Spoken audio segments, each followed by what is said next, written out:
What would happen if Superman was actually a dark and brooding murderer? Well, I mean, that'd just sort of be Zack Snyder's Superman.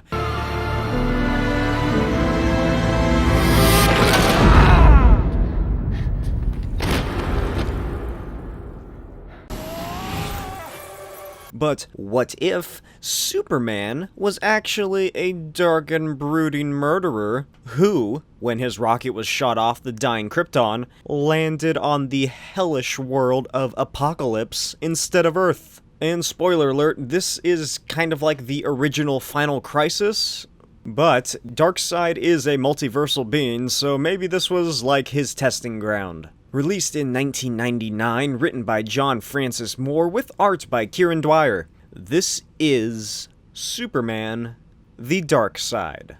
And this is an Elseworlds story. Elseworlds stories are stories that don't happen in the mainstream DC universe. They're basically the same as Marvel's What If series, but with a cooler name. They tell the stories that writers typically wouldn't be able to tell in the main universe. Some Elseworlds tales include Superman being a gun-wielding maniac in a post-apocalyptic Earth, Batman set in the late 1800s to early 1900s, and fighting Jack the Ripper, or all the DC heroes fighting each other to death. If any of those sounded interesting, then check out the playlist on my channel featuring all the DC Elseworlds titles I've covered, which coincidentally enough, all the ones I just listed I have already covered. The book begins, as so many Superman Elseworlds stories do, with the destruction of Krypton. Except this version of Krypton is like this techno planet, and I really like it. It looks really cool.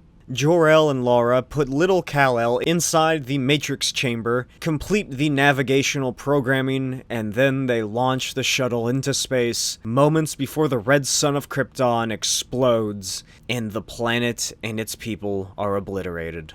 Shuttle flies through space, heading towards a planet with a yellow sun and a little moon, when a wormhole opens up and swallows the shuttle. It is then transported to a burning, hellish landscape. Apokolips. Apokolips is a planet featured in the DC Comics New Gods series. It serves as the home planet and tyrannical stronghold of Darkseid, conqueror of the multiverse, discoverer of the anti-life equation, greatest villain of the comic book genre. The New Gods was a series created by Jack Kirby after he left Marvel Comics back in the 70s. The old gods, i.e. the Norse gods, like the Marvel ones, all died, like in Ragnarok, and the new gods were created. It's like Darkseid is the personification of evil and whatnot, while the character of Highfather is the, personification of good and peace, basically. You see where I'm going with this. Don't worry, I'll talk about it more when I cover the new gods. Anyway, the rocket crashes through the orbit and collides into an old couple's cart. The old man, Jono, yells at Marta that they're screwed because the engine they were hauling just got ruined. Then the shuttle lid slowly opens with a hiss. Jono peeks inside and finds a very pale, very glowing baby. And Marta warns him not to touch it, but Jono pokes at the baby with a pipe, and the baby crunches it in his hand. Sweet Mother Night, woman. This brat's strong enough to be a highborn. Oh, Jono, at last our prayers have been answered. Think how much Granny Goodness will pay for a young'un like this. We'll be rich. Lowlies, let us hope they have not contaminated our alien refugee. I believe there is little chance of that, my lord. We shall see, Metron, and if all you claim is true, I will mold this child into an engine of destruction who will be feared throughout the universe. Cut to years later on the planet of New Genesis. The gold floating city is attacked by a swarm of bugs. That's literally what they're called. You see, the bugs like to break into New Genesis settlements to steal food for their little underground colonies, and they're typically led by this guy, Forager. So Orion and Lightray attack the disgusting insectoids until Forager steals Orion's helmet, which is not a good idea. Orion loses his shit and starts hunting down Forager on his astro harness, and then Highfather orders Orion to calm himself.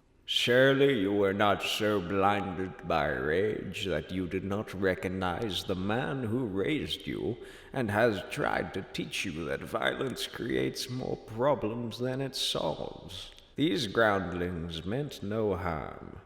They only sought to find food for the coming winter. Highfather calmly handles the situation by using his staff to transport all the bugs back to their underground grotto. And Orion asks why Highfather treats those blights upon New Genesis with such charity, and Highfather tells him that the Source, the power that connects all things in the universe, teaches that all life is sacred, and also the bugs have evolved into sentient beings, quote-unquote, in recent years. I assume was probably like several millions of years, but to Highfather it was more like 6. Anyway, Orion says that their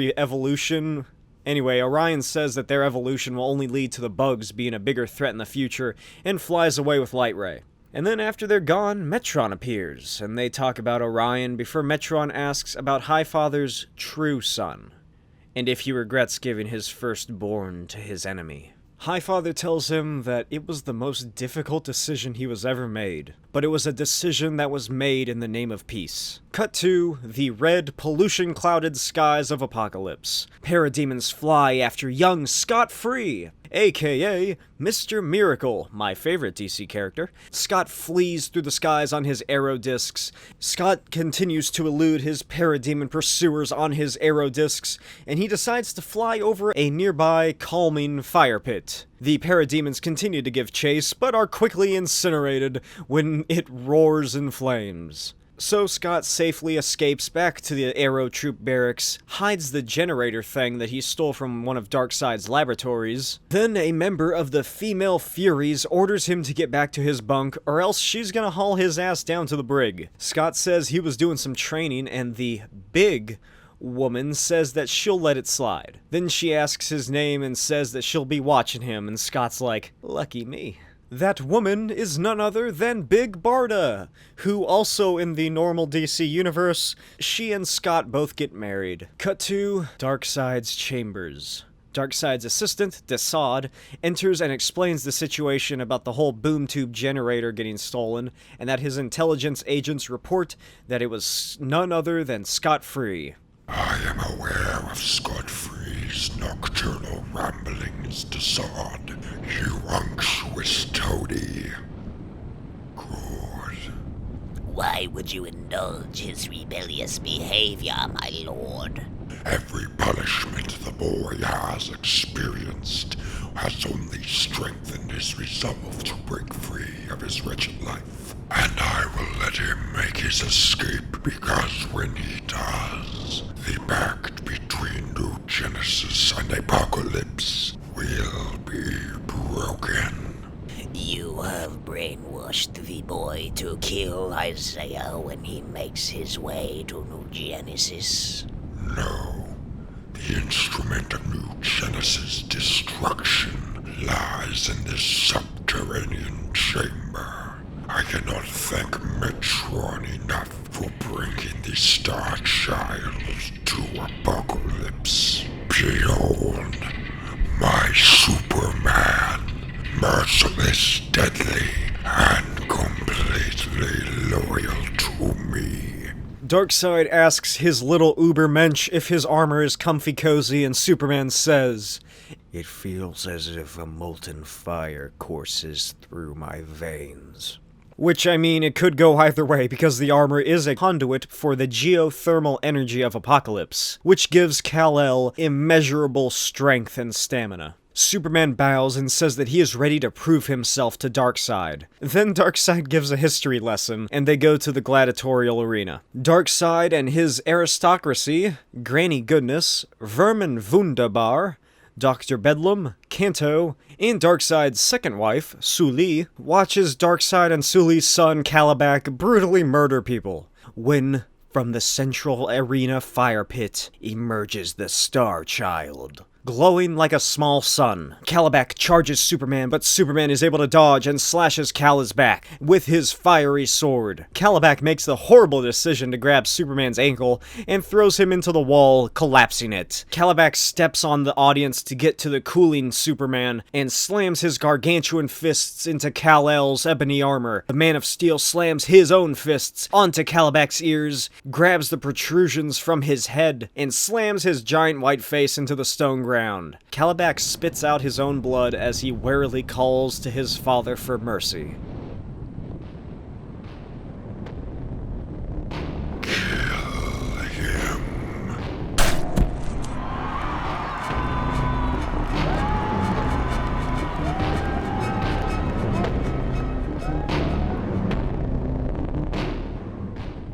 Meanwhile, the Furies are checking out the new Warrior, and Barda's like, I wouldn't mind testing his moves in a more private arena. And Scott, who was apparently just eavesdropping on them, is like, aw, shucks. Later that night, in Armageddon, yes, that is what it's called, Scott finds Himan, the leader of a rebel cell on Apokolips, and tells him that this is it. He is leaving tonight. Himan asks where Scott will go, and he reveals that he stole the boom tube generator, meaning he can go wherever he wants. Scott says that he's just become completely disillusioned with ever overthrowing Darkseid's reign. So Himan tells him that if there is one person who can escape Apokolips, it's Scott. Then he pleads with him to not lose faith in the Source, and Scott departs into the night. He glides across Armageddon, hiding from parademon patrols, when he collides with the Superman. Going somewhere, Arrow Trooper? The Superman? What are you doing here? Darkseid requested that I monitor your movements. He believes that you are dangerous. Take a message to Darkseid for me. Go to blazes! The taser, surprisingly enough, does nothing to Superman, and Scott is slammed through a smokestack, which then collapses on both of them. And after the dust has dissipated, Superman just casually throws rubble off of himself, and Scott realizes that he can't feel his legs. If you continue, you'll only make your injuries worse. Perhaps if you grovel, Darkseid, in his infinite wisdom, will show you mercy. Never.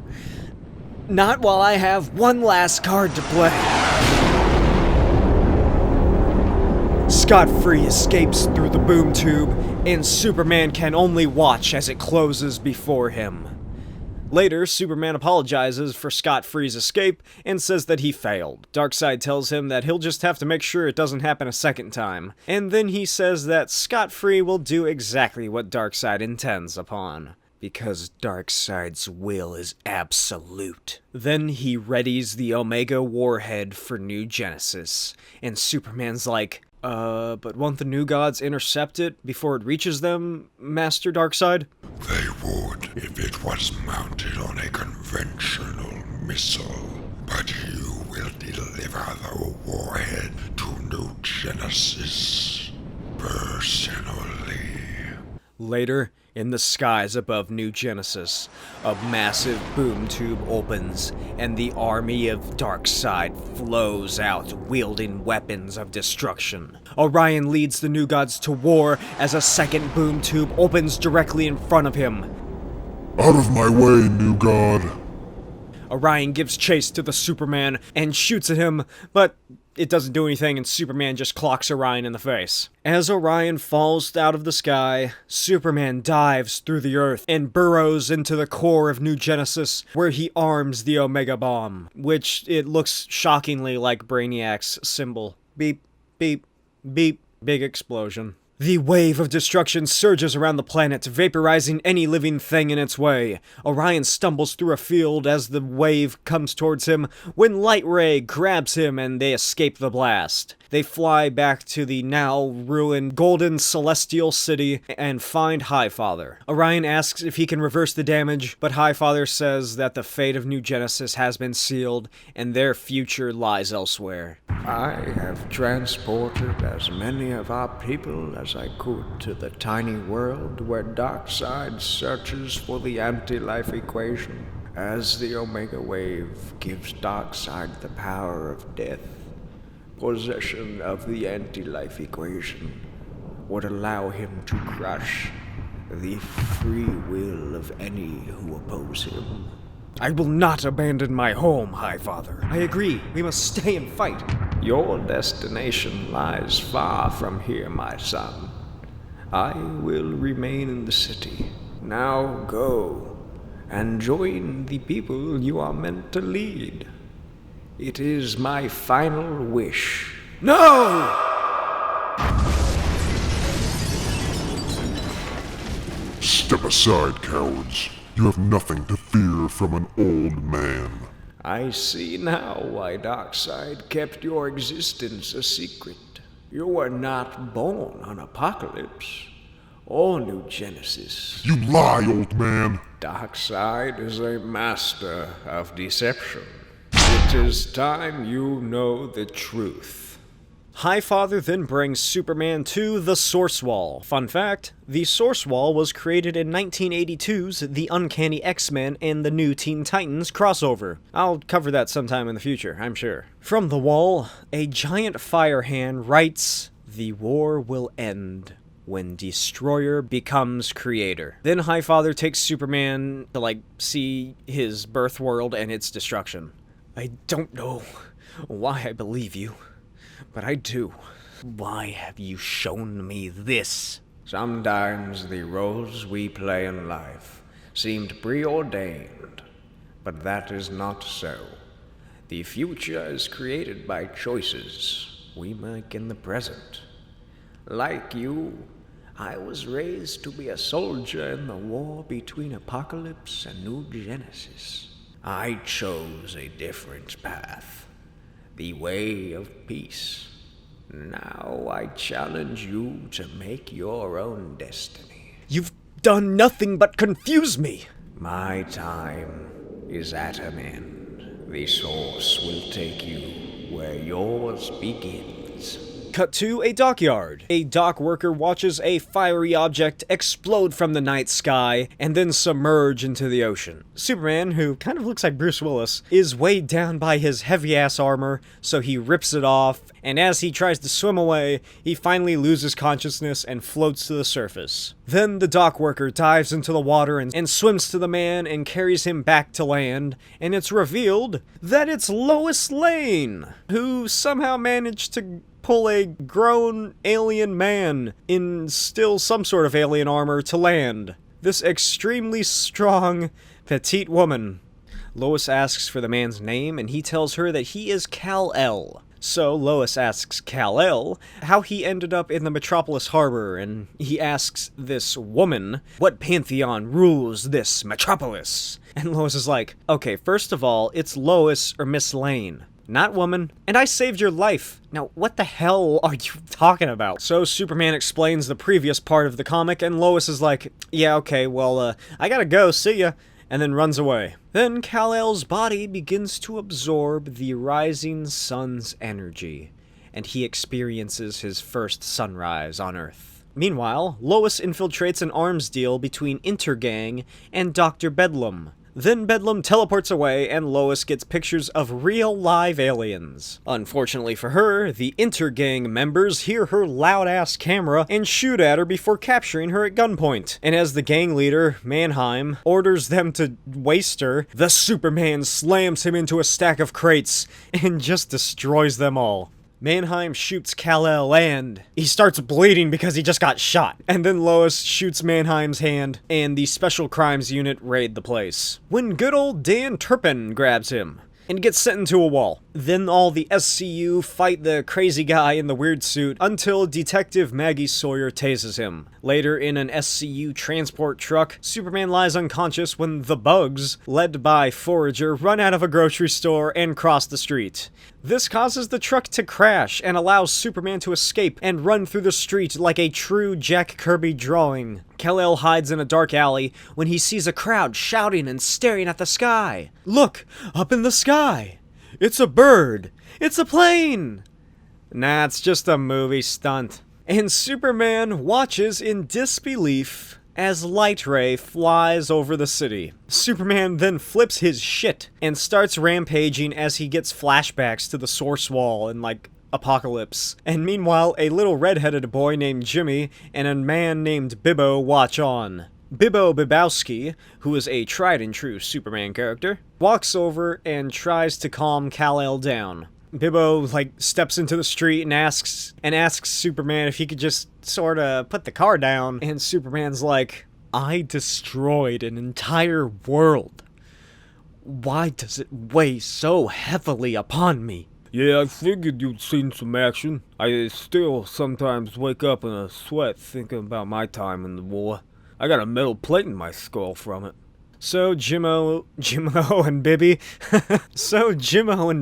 agree to help this strange manic man out, and they throw an overcoat on him and run away from the wreckage before the cops show up. Cut to Apokolips. Metron, thank you for coming. Do you recognize the craft in front of me? Of course, Darkseid. This is the Kryptonian vessel that carried the Star Child to Apokolips. Yes. The Kryptonians were an ingenious race. A pity their sun went nova before I could learn more about their technology. As it is, it took me years to recreate the processing unit missing in the ship's computer banks. But at last, I have full access to the information encoded in this alien system. You, on the other hand, have held this knowledge for years. For it was you, Metron, who removed the original processor. I brought you the Star Child. That was the extent of our agreement. You knew the Kryptonians had solved the secret of the anti-life equation. The secret which has eluded me for millennia. Yet you dared try to keep it from me. It is too great a power for one man to wield. Attempting to leave, Metron, you forget that I provided you with the X-element that powers your Mobius chair. I know how to neutralize it. Your travels have... Sorry, let me retake that. Your travels have reached their end, scientist. No one deceives Darkseid. Back on Earth, the Metropolis SCU inspects the unidentifiable weaponry they confiscated from Inner Gang when Lex Luthor appears. Lois says he's about as trustworthy as Mannheim, and Lex is like, Lois is still upset that she couldn't substantiate one of my former employees' preposterous allegations against me. She should have known better than to trust the ravings of a mentally ill old man. I'm hardly the monster you'd like me to be, Lois. And I'm sure you have no more interest than I do in surrendering Metropolis to an alien army. Meanwhile, Kal-El devours a burger with Jimmy and Bibbo on a bench in some shitty part of town where the hydrants are leaking and needles are just lying on the ground. Then this homeless guy runs up to Bibbo and tells them about a nearby clinic that's on fire. The trio arrive to find the place on fire, and Bibbo and Kal-El race inside and rescue 3 kids who say that there are monsters in the building. Bibbo takes the kids out of there as Kal-El continues through the fire upstairs and finds a parademon killing the new god Fastback. And when it tries to kill Kal-El, he whoops its ass and steals Kalback's mother box. The mother box are these sentient, supercomputers. They're basically smartphones, but even better. And Kal-El inspects the mother box as it pings when the lady in the apartment's like, hey, could you please save me? This place is burning down. So he escapes from the burning building with the woman and is thanked and hugged, and people are cheering for him and hailing him as a hero. Lois Lane runs through the crowd, trying to see what everybody is looking at,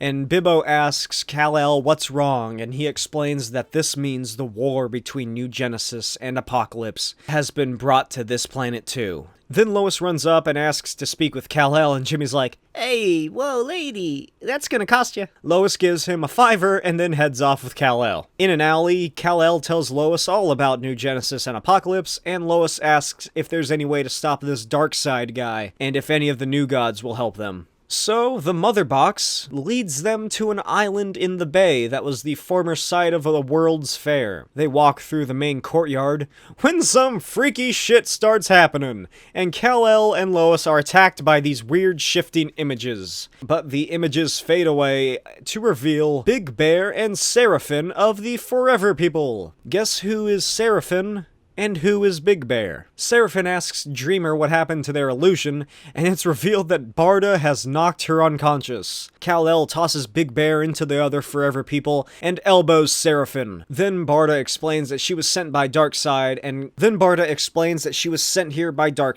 Kal-El turns around to find Orion and the remaining new gods. Lois yells that they've come in peace and ask for help, and Barda's like, these gods couldn't even save their own world from Darkseid. What makes you think they can save yours? And then Lois is like, who the hell is Darkseid anyway? And Orion shouts, Darkseid is evil incarnate, a soulless tyrant who would extinguish the light of all that is pure and noble in the universe. He created the weapon that this soldier used to annihilate everything that once existed on our world. Lois asks if that was true, and Kal-El's like, I was just following orders.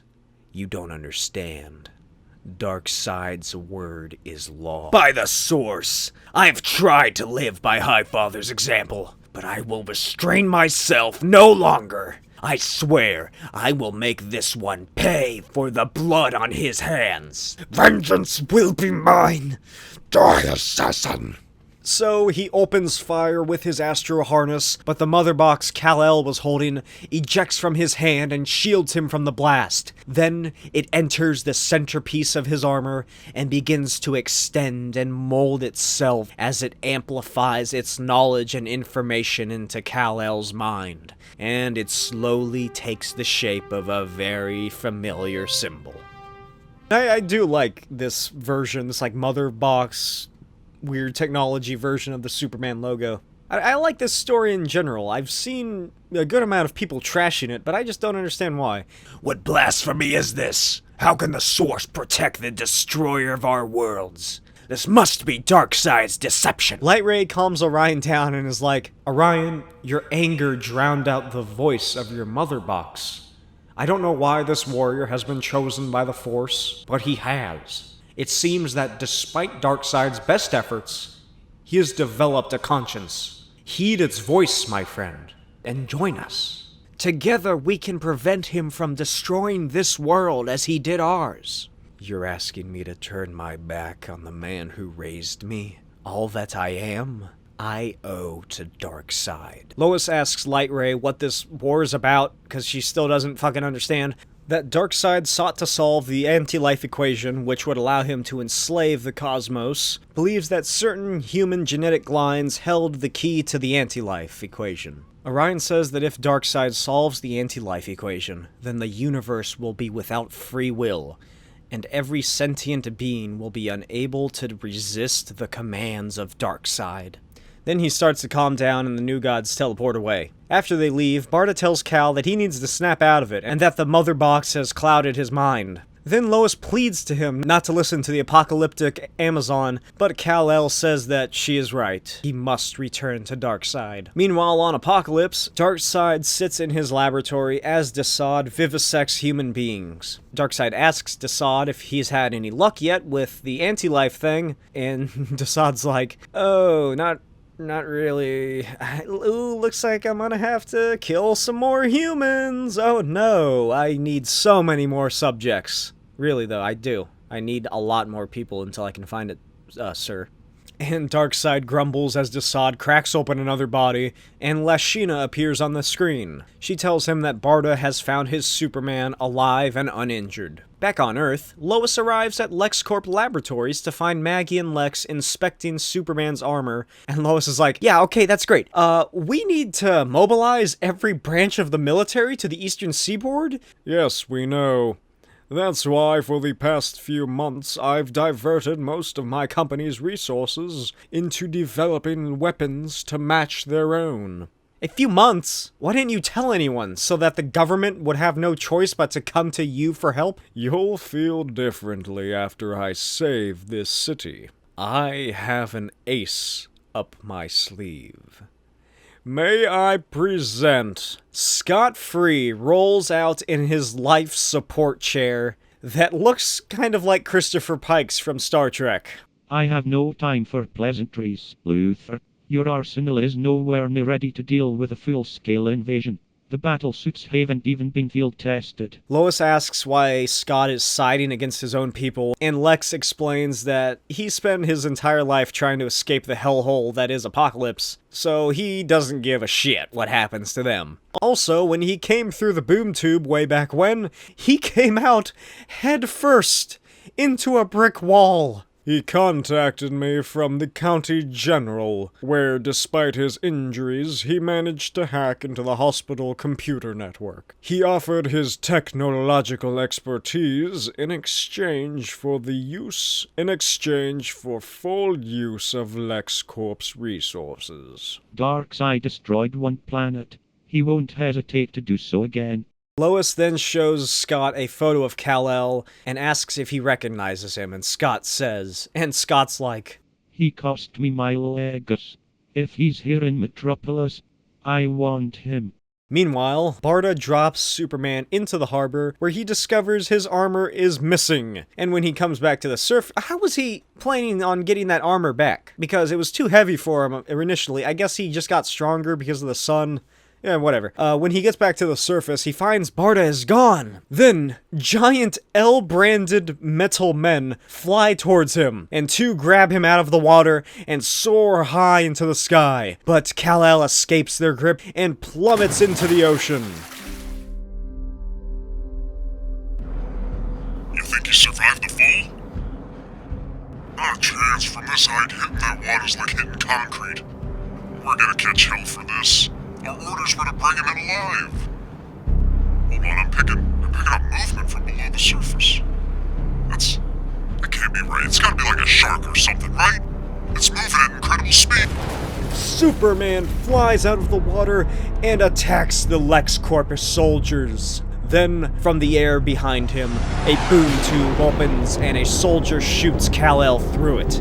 He explodes out of the other end of the tube, where he is trapped within a cell. Ha! Got him! Nice work, Mr. Free. We do make a good team.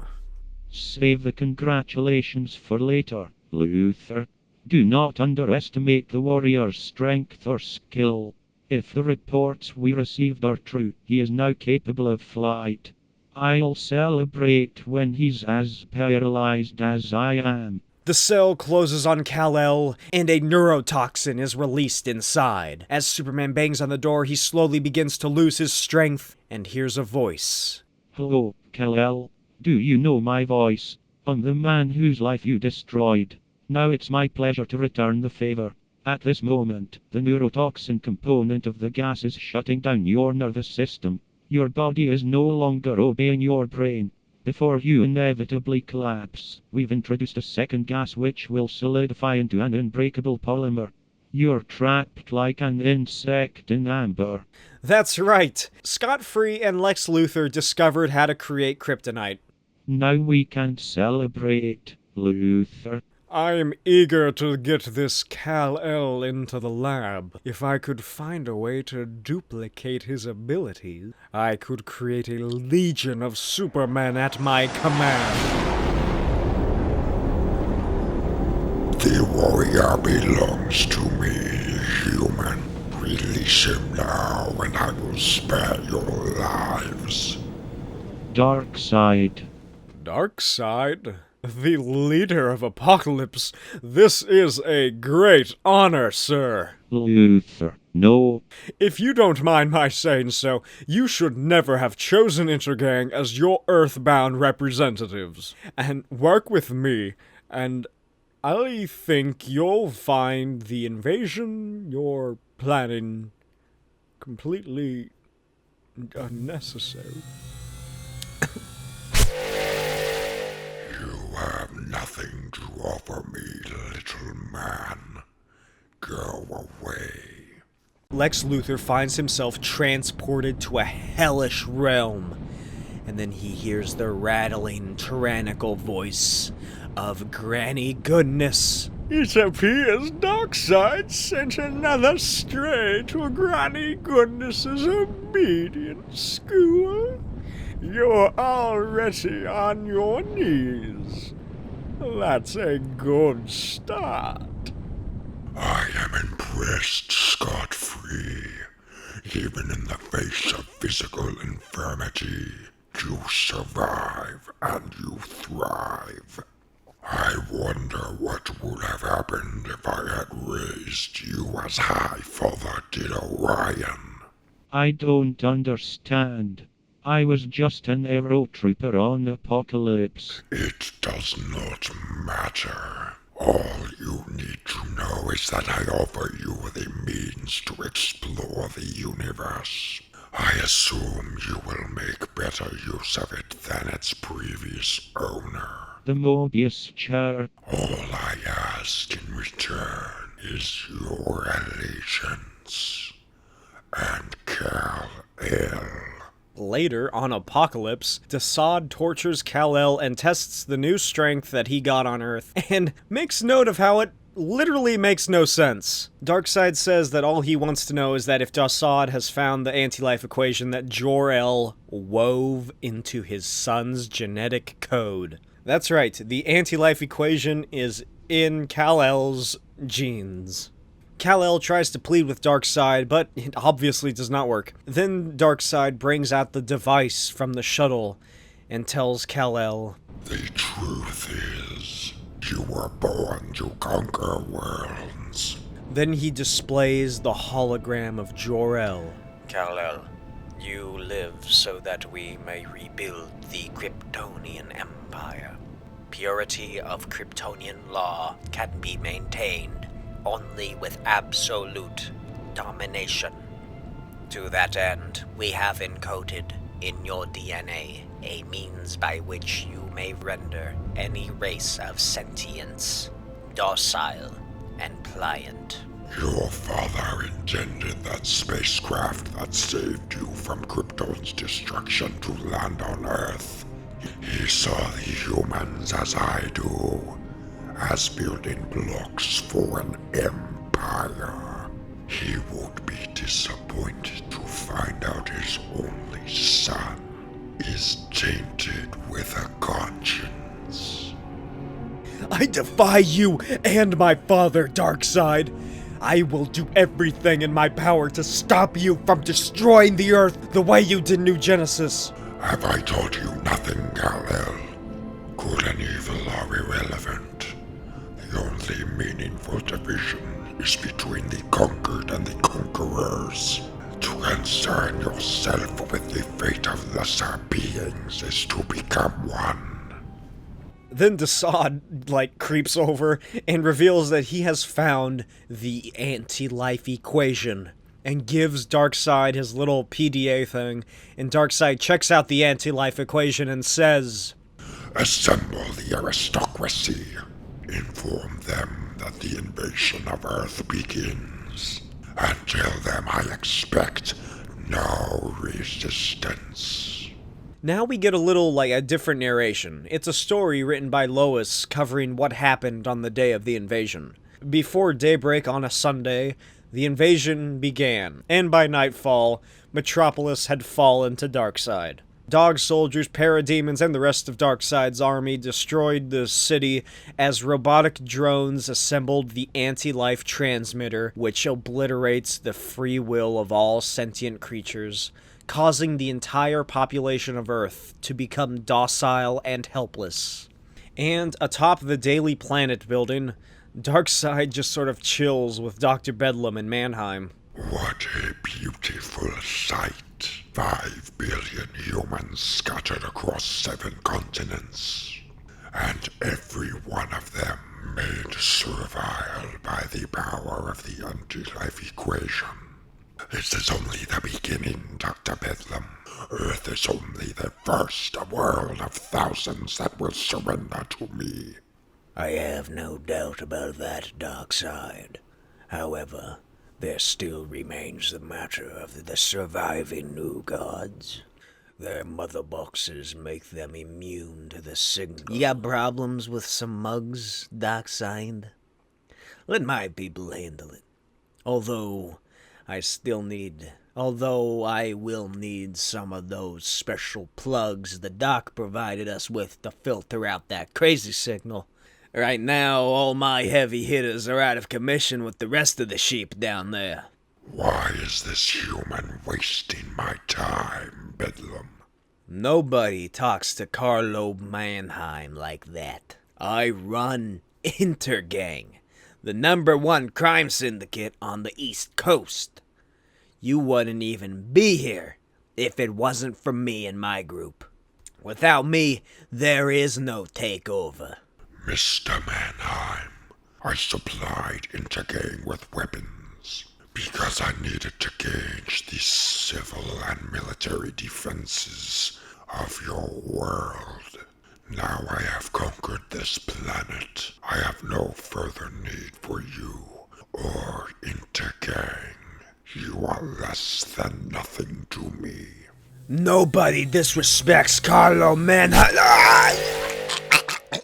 Galaxies away on Apokolips, Kal-El is prepared to be vivisected by Darkseid when one of his many heads in a jar explodes. So he places down his laser blade, and Kal-El reaches for it, cuts himself free, and then bashes Darkseid's face in with it. Then he frees himself and takes his mother box and vows to return to Earth. On Earth, Bibbo finds Jimmy marching along with the mindless hordes when he's noticed by parademons. As he's about to be shot, Lois Lane knocks him out of the way and leads him into the subway. Bibbo figures that the metal plate in his skull is blocking the signal that turns everyone into zombies, and Lois tells him that a friend of hers gave her a mother box to block the signal. The two are then chased down the empty subway tracks by parademons when a flash of light blinds everyone and the parademons are lit ablaze. Cut to the Museum of Natural History in Metropolis. Orion and the very few surviving new gods meet Light Ray, Lois, and Bibbo. Orion says that even if they do destroy the anti-life transmitter, how do they stop Darkseid from making another one? Blast! I wish this crisis could be solved by combat alone. Then a very familiar voice comes from the ceiling. You are outnumbered and outmatched in every way. Then Lois is like, "Hey, I know that guy. That's Scott Free, a refugee from Apokolips. Last I saw him, he was helping Lex Luthor prepare for the invasion." Darkseid killed Metron for withholding the secret of the anti-life equation from him.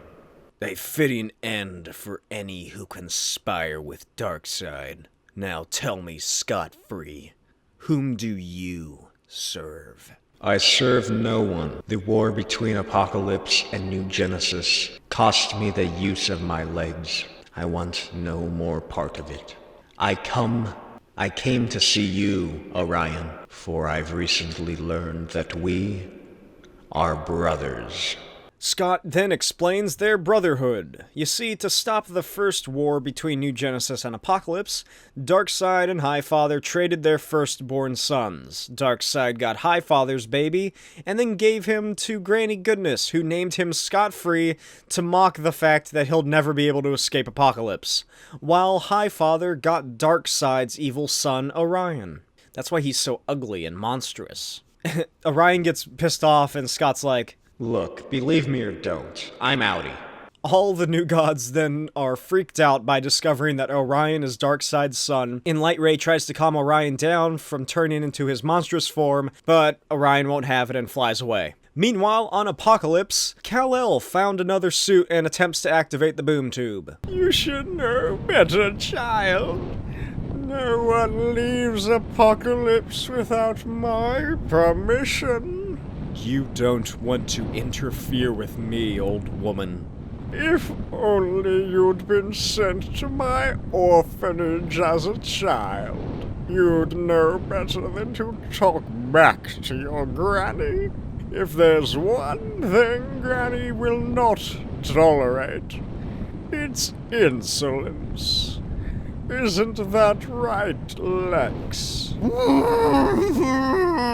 Granny Goodness orders her darlings to stop Superman at all costs, but I mean, these wretches obviously aren't gonna do that, so Granny gets ready to show him some tough love, but she's clocked in her old face. And Lex crawls away and runs into a pair of metal boots owned by Barda. Superman asks if she plans to stop him from returning to Earth, but she says that she won't, because once Darkseid builds the transmitter on Apokolips, she and the female Furies will no longer be of any use to him. Then she asks what Kal-El desires: to put an end to Darkseid's use of the anti-life equation. That's why I need the control codes for the boom tube generator, Barda. Forget Darkseid and come with me instead. We are warriors. We shall find battles across the cosmos. Even the most distant worlds will fall to Darkseid. What are the codes?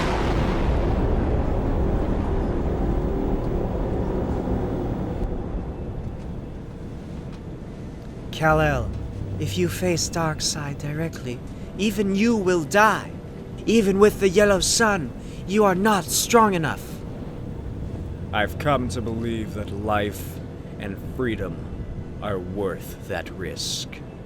You are a strange and stubborn man, Kal-El. Since there's no point in trying to sway you from this suicidal oath, perhaps I can give you one good reason to survive.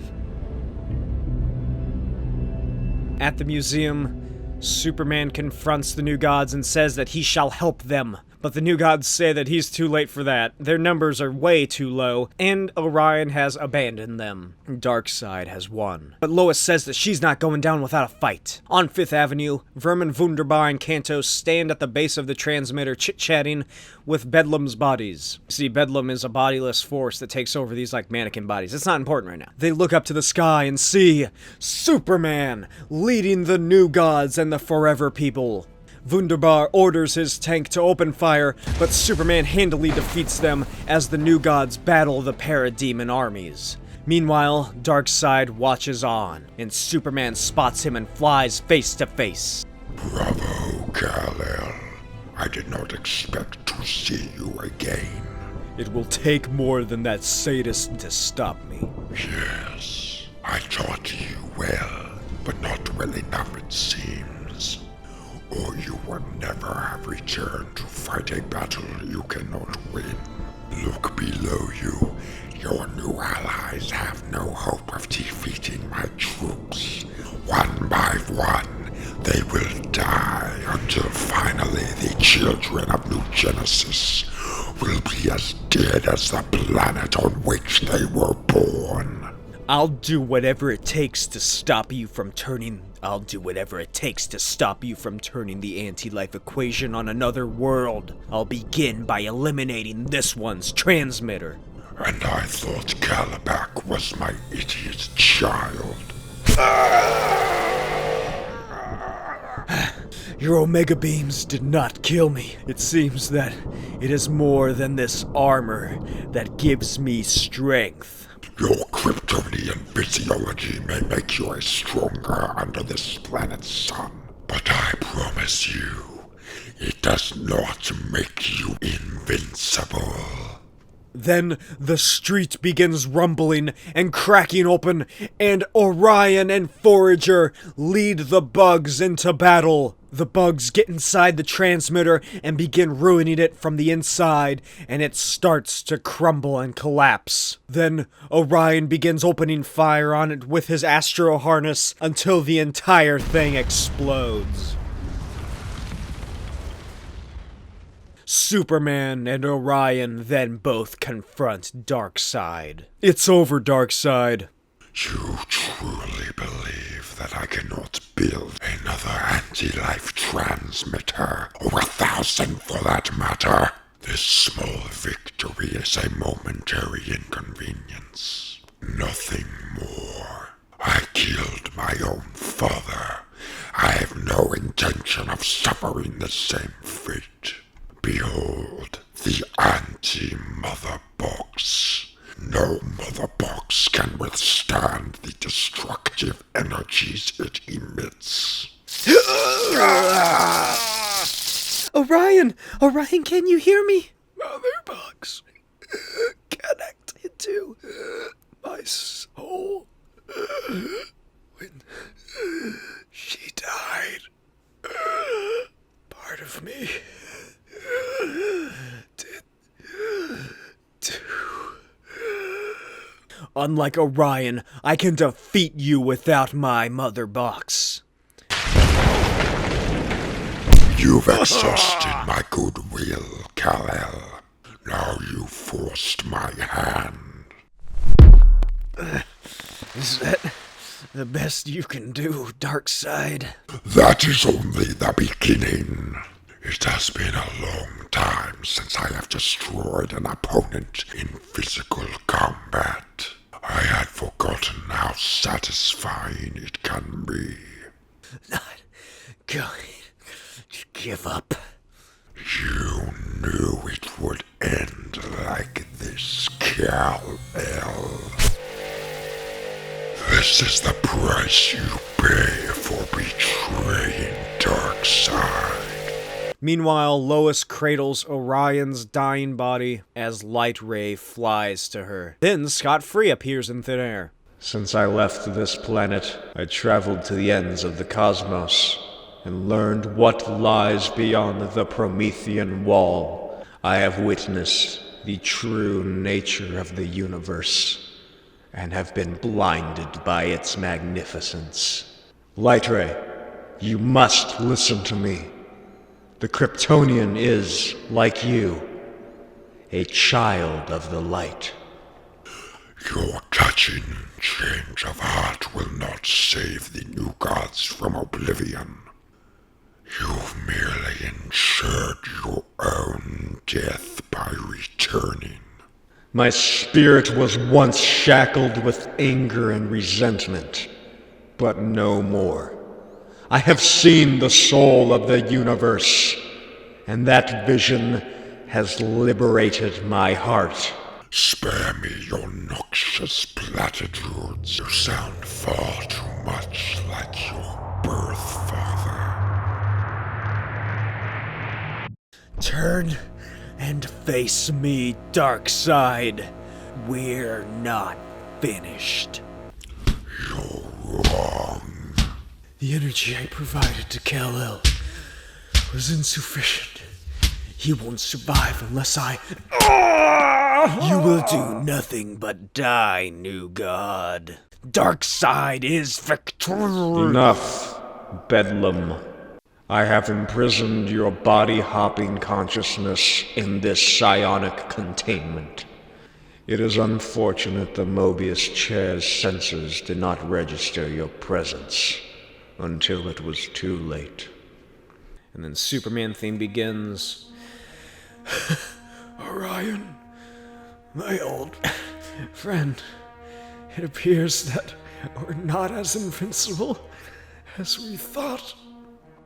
Light Ray, I hear the source calling to me, but I cannot let go. Not yet. There's one last thing I must do. There must be another way.